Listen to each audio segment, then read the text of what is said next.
Maître Écart, frère dominicain, a vécu dans le courant optimiste du XIIIe siècle, celui des grandes cathédrales. Enseignant à Cologne, Paris, Strasbourg, il est reconnu comme la source de la mystique rhénane. Que dit-il?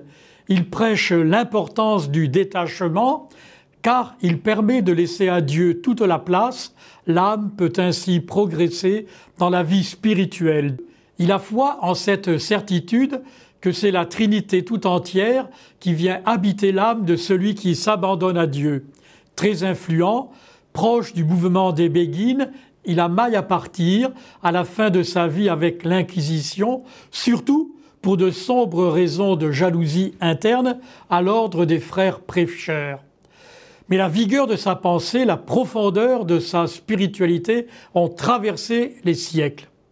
Jean Tolère, au XIVe siècle, siècle beaucoup plus sombre que le précédent, va essaimer sa spiritualité. C'est le temps des chaos, de la peste noire venue de Chine.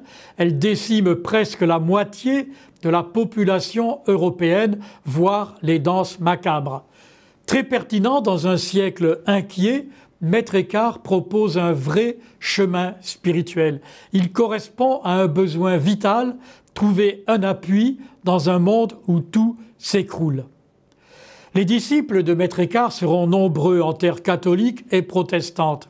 De Martin Luther à Saint-Pierre Canisius en cherchant l'homme intérieur, de Thérèse d'Avila avec Solo Dio à Jean de la Croix et sa vive flamme d'amour, il inspire même des musiciens comme Jean-Sébastien Bach dans le dénuement de ses passions.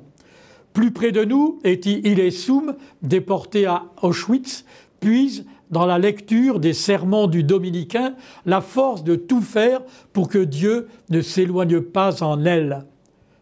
Lorsque tout s'effondre, le Christ en croix, dans la pauvreté absolue, réduit à rien, détruit toutes les idoles du pouvoir, du vouloir, du savoir.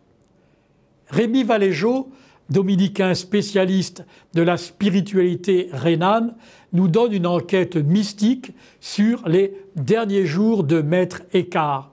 Son livre, Réduit à rien, paru en mars dernier, est particulièrement pertinent dans notre année d'incertitude.